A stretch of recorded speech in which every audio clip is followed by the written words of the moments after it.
Hello dear student, स्वागत है आप सभी का एक बार फिर से अपने चैनल टारगेट गुरुकुल पर। लखनऊ यूनिवर्सिटी में इन दिनों एक बहुत ही ट्रेंडिंग टॉपिक चल रहा है समर्थ पोर्टल का। ठीक है कि सर ये समर्थ पोर्टल क्या है, किसको बनाना है और कैसे बनाना है, इसे लेकर के बच्चे बहुत सारे यहाँ पर डाउट में हैं। ठीक, तो सबसे पहले हम आपको सारी चीज़ें बताएंगे, जितने भी डाउट्स हैं आपके इस सिंगल वीडियो में यहाँ पर क्लियर होने वाले हैं। ठीक है, सबसे पहले आपको यूनिवर्सिटी ऑफ लखनऊ की जो ऑफिशियल वेबसाइट है उस पर आपको आ जाना है। ठीक है, अब हम यहाँ पर आकर पहले बात कर लेते हैं कि ये जो आईडी है ये क्या है। दरअसल ये जो समर्थ पोर्टल पर आपको प्रोफाइल आईडी बनाने को कहा जा रहा है, ये एक ऐसी आईडी है जहाँ पर आपका जितना भी यहाँ पर एकेडमिक रिकॉर्ड है, ठीक है, जितना भी आपका एकेडमिक रिकॉर्ड है, एकेडमिक डेटा है, वो यहाँ पर अवेलेबल होगा। ठीक है, और एक ही जगह पर होगा, इसी प्रोफाइल आईडी पर आपका सारा डेटा होगा, जिससे यूनिवर्सिटी को इधर उधर की मशक्क़त नहीं करनी पड़ेगी।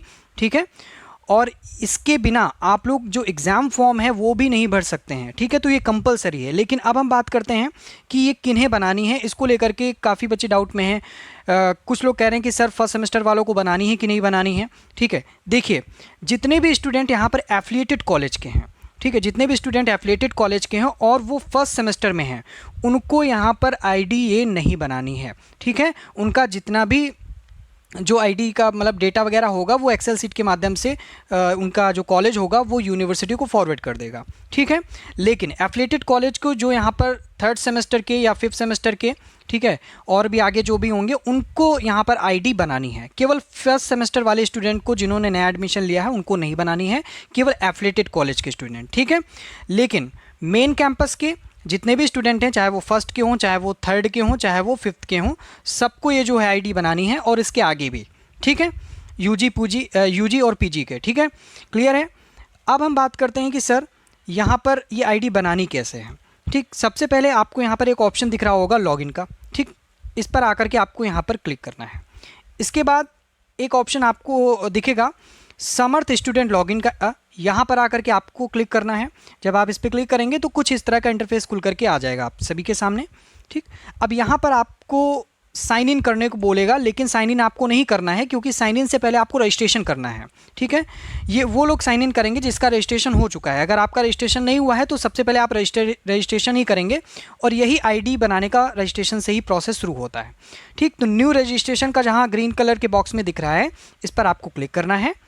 इसके बाद आपके सामने कुछ इस तरह का इंटरफेस खुल करके आएगा। ठीक है, और यहाँ पर काफ़ी बच्चों को प्रॉब्लम हो रही है कि उनका इनवैलिड शो कर रहा है ये सारी डिटेल डालने के बाद भी। तो उसका क्या रीज़न है हम आपको बताते हैं। सबसे पहले आपको जो अपना प्रोग्राम है वो सेलेक्ट करना है यहाँ पर। ठीक है, अब प्रोग्राम सेलेक्ट करने के लिए आप जैसे ही यहाँ पर क्लिक करेंगे तो आपके सामने जो भी प्रोग्राम्स है वो खुल करके आ जाएंगे। ठीक है, अब यहाँ पर देखिएगा कि अगर आपको कोर्स नहीं मिल रहा है तो यहाँ पर सर्च का ऑप्शन है, यहाँ पर सर्च करके आप अपना कोर्स यहाँ पर देख सकते हैं। मान लीजिए कोई मेन कैंपस का स्टूडेंट है, वो BA NEP 2024 में ही इस साल एडमिशन लिया है। ठीक है, वो यहाँ पर अपना रजिस्ट्रेशन कर रहा है, तो हमने BA NEP 2024 वाले ऑप्शन पे क्लिक करना होगा।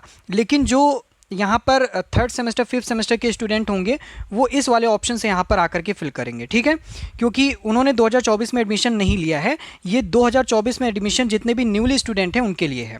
क्लियर, तो मान लो किसी ने नया एडमिशन लिया है 2024 में, यहाँ पर अपना कोर्स यहाँ पर डाल दिया है। ठीक है, क्योंकि इस बार जो न्यू NEP का ऑप्शन आया है ना, अब थोड़ा सा आपका एग्ज़ाम पैटर्न भी चेंज हुआ है, आप देख रहे हैं।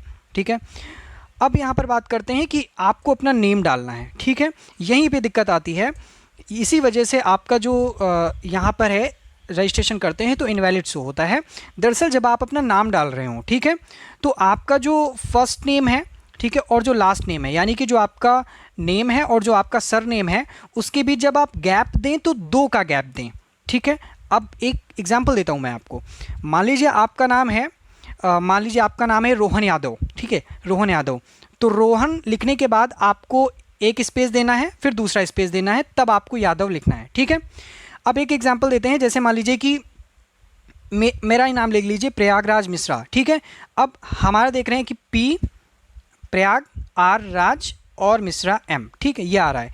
अब हम क्या करेंगे कि हमें 2 गैप करने, तो हम अपना सिंपल प्रयाग के बाद 1 गैप, ठीक है, राज के बाद 1 गैप कर देंगे तो हमारा आ जाएगा। ठीक है, क्योंकि हमारा नाम ही यहाँ पर 3 ले रहा। अगर नहीं भी आ रहा है किसी का तो आप लोग डबल करके, अगर फिर भी नहीं आ रहा है तो आप लोग डबल स्पेस कर दीजिएगा, वरना डबल स्पेस यहाँ पर एक स्पेस करके भी देंगे तो भी आपका यहाँ पर आ जाएगा। ठीक है, क्लियर है।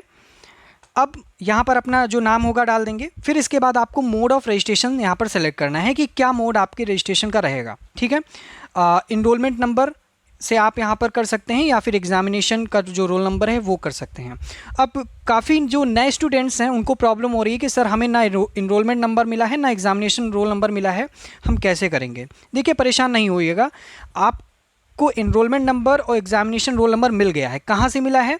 सबसे पहले आप लोग ने जहाँ से अपना जब इंट्रेंस एग्ज़ाम दिया था उसके लिए जो अपना आईडी बनाया था, इंट्रेंस एग्ज़ाम की आईडी और पासवर्ड वगैरह, ठीक है, ठीक उसी पोर्टल पे जाकर के लिंक अवेलेबल है विश्वविद्यालय की वेबसाइट पे, ठीक है। पॉपअप अभी भी आता है तो उस पर क्लिक करेंगे तो वहाँ से जाकर के आप अपना जो अलॉटमेंट लेटर है, ठीक है, उसको रीडाउनलोड कर लीजिए। जब आप अपना अलॉटमेंट लेटर रीडाउनलोड करेंगे तब आप देख पाएंगे कि आपको ऊपर इनरोलमेंट नंबर और एग्जामिनेशन जो रोल नंबर है वो आपको यहाँ पर अलॉट हो चुका है, ठीक है। क्लियर? ये डाउट क्लियर हुआ? अब इसके बाद जो भी आपका मान लीजिए इनरोलमेंट नंबर मैंने मोड सेलेक्ट किया है तो जो भी इनरोलमेंट नंबर है आप इसको यहाँ पर डाल देंगे। क्लियर? इसके बाद यहाँ पर जो कैप्चा होगा, कैप्चा को फिल करके आप यहाँ पर सबमिट पे क्लिक कर देंगे। इसके बाद आपके सामने अगला इंटरफेस खुल करके आएगा जहाँ पर आपको अपना मोबाइल नंबर इंटर करना है और आपको अपना ईमेल एड्रेस भी इंटर करना है, ठीक है। जो मोबाइल नंबर हो आपका और जो ईमेल हो वो डाल देंगे। जब सबमिट पे क्लिक करेंगे तो आपके ईमेल पर एक OTP जाएगा, ठीक है। अब जब OTP जाएगा तो OTP आपको ऐसा ऑप्शन आएगा कि जहाँ पे OTP फिल करने को बोलेगा, आप अपने ईमेल को चेक कीजिएगा, वहाँ पर आपका ईमेल या मोबाइल नंबर पे आपका OTP आया होगा, उसको डाल देंगे। अब कुछ बच्चे कह रहे हैं कि सर ना ही मेरा ईमेल पे OTP आया है और ना ही मेरा यहाँ पर मोबाइल नंबर पे OTP आया है।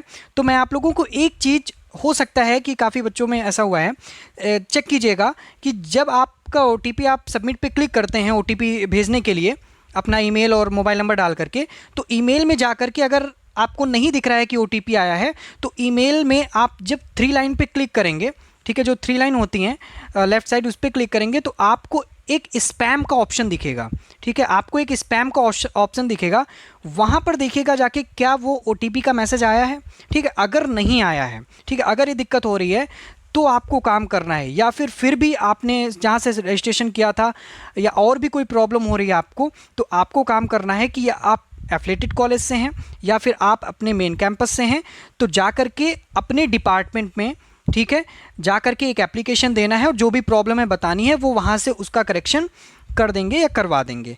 क्लियर है? तो ये काम करना है, लेकिन ये स्टेप देख लेना जो बताया है। अगर ये नहीं हो रहा है, ये काम नहीं कर रहा है, तब आप अपना एप्लीकेशन दीजिएगा, जा कर के वो वहाँ से करेक्ट कर देंगे जो भी होगा। क्लियर है? ठीक। अब इसके बाद क्या होगा? इसके बाद आपको अपना एक पासवर्ड यहाँ पर बनाना होगा, ठीक है। जो भी पासवर्ड हो, एक अपना यूनिक पासवर्ड बना लीजिएगा और यूनिक पासवर्ड बनाने के बाद आपको जो है सबमिट के ऑप्शन पे क्लिक कर देना है, ठीक। अब यहाँ पर जो है आपका जो आईडी है, एक प्रोफाइल आईडी है आपकी समर्थ पोर्टल पे, वो क्रिएट हो चुकी होगी, ठीक है। आई होप कि जितने भी डाउट्स हैं मैंने यहाँ पर क्लियर किए हैं आपके, परेशान नहीं होना है। अगर ये चीज़ें काम नहीं कर रही हैं, जैसे मैंने बोला स्पैम में भी आपका ईमेल का OTP नहीं आया है, ठीक है, तब ये काम कीजिएगा, आप एप्लीकेशन तब दीजिएगा, ठीक है। और दूसरी बात मैं आपको बता दूं कि यहाँ पर एक प्रॉब्लम आएगी कि जब आप लोग अपनी आईडी बना लेंगे तो एक ऑप्शन आ रहा होगा कि आपका ABC जो आईडी है वो यहाँ पर लिंक नहीं है, ठीक है। तो लखनऊ विश्वविद्यालय में पता किया कि अभी आपका काम है सिर्फ ABC, ये जो प्रोफाइल आईडी है समर्थ पोर्टल पे, इसको बनाना, ठीक है। इसको बना लीजिए, ठीक है। ABC आईडी लिंक करना है नहीं करना है वो जैसा भी होगा, विश्वविद्यालय की तरफ से जैसी अपडेट आएगी आपको यहाँ पर बताया जाएगा, ठीक है। अभी आपका काम है कि आप अपना जो आईडी है वो बना लें, क्योंकि पिछली बार इस आईडी से आपका जो था समर्थ पोर्टल पर आईडी नहीं थी, आपका एक ABC आईडी बनाया गया था, उसी ABC आईडी के माध्यम से आपका जो एग्जामिनेशन फॉर्म है वो भरा गया था, वो कंपलसरी हो गया था, ठीक है। तो इस वजह से कह रहे हैं कि अभी आप फिलहाल जो समर्थ पोर्टल पे आईडी है अपनी प्रोफाइल आईडी, उसको क्रिएट कर लें, जैसा आगे होगा आपको यहाँ पर बताया जाएगा, ठीक है। तो फिलहाल आई होप कि आपका सारा डाउट जो है वह यहाँ पर क्लियर हुआ होगा, ठीक है। और जैसा आपको सुनने में आ रहा होगा कि 9 तारीख लास्ट डेट थी, लेकिन वो महाविद्यालयों को भेजने की लास्ट डेट थी, जो डेटा फॉरवर्ड करने की। परेशान नहीं होना है, डेट बढ़ेगी, ठीक है। क्योंकि अभी काफ़ी लोगों ने यहाँ पर अपना जो है आईडी नहीं बनाया है। तो फिलहाल ये पूरा प्रोसेस था, ठीक है। इसमें कोई भी दिक्कत आती है कमेंट करके पूछेगा, ठीक है। हम आप उस टॉपिक पे ला करके वीडियो बना देंगे, ठीक है। थैंक यू सो मच, मिलते हैं नेक्स्ट वीडियो में।